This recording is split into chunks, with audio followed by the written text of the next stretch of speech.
Magandang umaga po, muli ang inyong lingkod, si Chef Roy. Kumusta po kayong lahat? Pagpapalain po tayo ng Diyos. Shout out po sa lahat ng makakapanood ng video ng ito. Noong pong nagdiyo po yung lingkod, nung nagdiyo po ako, mayroon po akong kaibigan na pinuntahan. Hindi ko nabanggitin po kung sino, hindi ko banggitin kung saan lugar.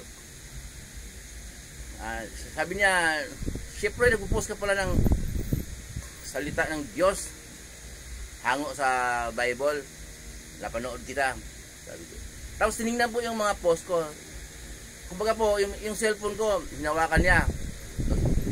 Sabi niya, wow, may yung mga nanonood ng mga post mo viewer mo, isang vlog mo lang mayroon pa lang minsan 2,000, mahigit 2,000, may 1,800, 1,700, 1,500 kada post mo.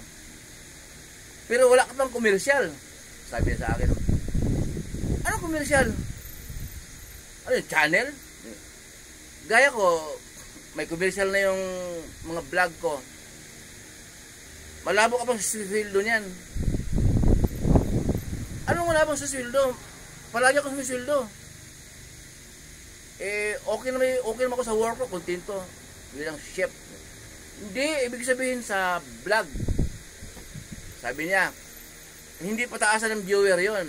Ako, ang viewer ko, sabi niya, 200 lang. Madalang makarating ng, madalang abot ng 300, 200, isa 150 lang isang vlog ko. Pero may commercial ako. Ikaw, 1,000 mahigit yung mga viewer mo, isang vlog. 1,000 yung mga nanonood, isang vlog mo lang. Pero wala ka pang commercial, malabo ka pang makakasweldo. Sabi ko, gano'n? Sweldo ba iniisip mo? Hindi. Ako kasi, dati kasi nagpo-post ako ng kung ano-ano, kung saan ako nagkarating, sa kalsada, nagpo-post din ako. Pero mahilig din pala ako mag-post. Iniisip ko, mano ko kaya kung parang may pakinabang, salitaan Diyos yung ipopost ko.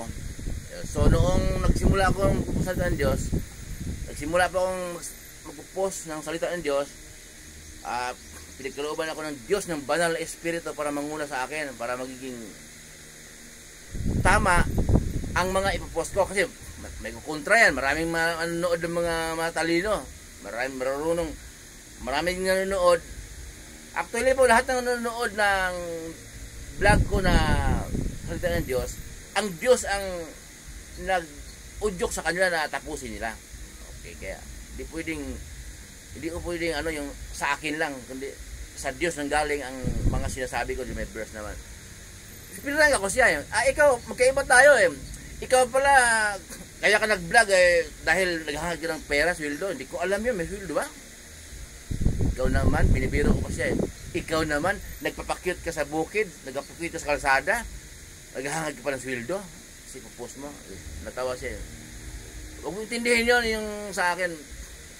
Manood ka, pero magkaiba tayo Hindi ko inisip yung sweldo sa vlog. Nag-post para sa sweldo, ano ba yan? May work naman ako may kontento na ako sa kinikita ko. Kaya yung pong pag-post ko, hindi po ako naghahanap ng sweldo. Pinost ko yan, salita ng Diyos. Malamang 100% na banal espiritu ang manguna sa akin. Noon po, mayroon akong naging boss na yung Christian. Okay. Pinayagan ako magsimba, sumamba tuwing linggo, Bible study. Kung anong araw, pinayagan ako. Kasi pareho kami, Christian. Ngayon po, andito ako sa restaurant pa rin bilang chef. Magkaiba yung tao iba naman yung iba naman yung chef pa rin, chef ang inyong lingkod. Hindi na ako nakaka-attend pag may Bible study, pero hindi po tayo lumalago sa pananampalataya natin sa Diyos kung nag-iisa. Biblical po yun. Sabi ni Jesus na doon sa biblical po, sabi ni Jesus na may mga tupa pa siya na wala sa kulungan ito. Titipunin niya at para maging isang kawan at iisa ang pastol. Si Jesus lang ang pastor. Si Jesus lang ang guro. Kaya para hindi ako maging nag-iisa sa pananampalataya ko, yung mga pinagkaloob sa akin ng Diyos na kaunawaan, pinupost ko. Sa ganon, hindi ako nag-iisa. May mga anak ko naman, nanonood din, mga pinsan ko sa Cebu, mga kamag-anak ko, mga kaibigan ko. Masama pa po yan na mahigit 1,000, isa kong vlog. Isang vlog lang nanonood, 1,500, 1,700. So, yung bilang na yon, tiyak na tinapos nila yung post ko. Kaya, masaya ako na ginawa kong kasangkapan ng Diyos upang maihayag ang kanyang salita. Walang sweldo. So, kayo naman hindi lahat ng tao ganun na nagbablog para sumildo. O kayo, sige, mag-vlog kayo para sumildo kayo. Pero ako po iba, yung lingkod, nagpo-post ng salita ng Diyos.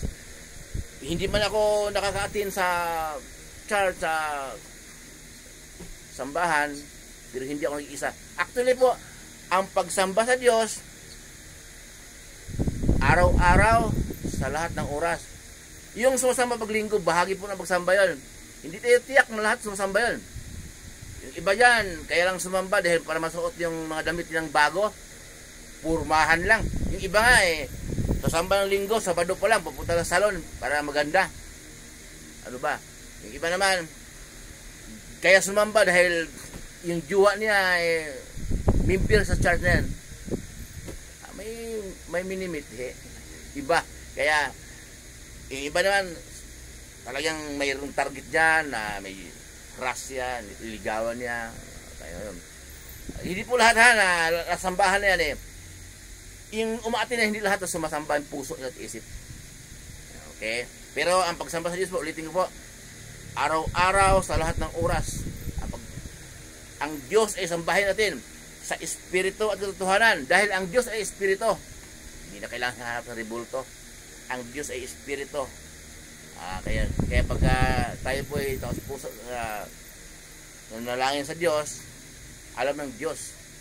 Bago tayo manalangin, alisin muna natin ang kaguluhan sa ating isip. Alisin muna natin ang mga sama ng loob. Kung mayroon man. Kayamanan, alisin muna natin. Buong puso't isip, rekta sa Diyos. Okay, Diyos Ama, makapangyarihan sa lahat. Sa pangalan ng iyong anak na aming Panginoon Jesus. Patawarin po ako, Ama. Ako ay paulit-ulit na nagkasala sa isip, sa salita, sa gawa. At sa aking maraming pagkukulang sa iyo, dala ng aking kahinaan. Okay. Patawarin po ko, Ama, sa pangalan ng anak na aming Panginoon Jesus. Kasi yun ang turo ni Jesus. Yan ang turo ni Jesus. Humiling kayo sa Ama sa aking pangalan. Yun. Ang turo ni Jesus. Ang susundin. Muli pang yung lingkod, si Roy. Mabuhay po kayo. Ingatan po tayo ng Diyos. Pagpapalain po tayo ng Diyos. Sasamahan kayo ng Diyos kahit saan po kayo punta. Mga trabahong pinasukan ninyo, kahit anong negosyo, anong pinagkakitaan nyo sa buhay, ayon sa kalooban ng Diyos.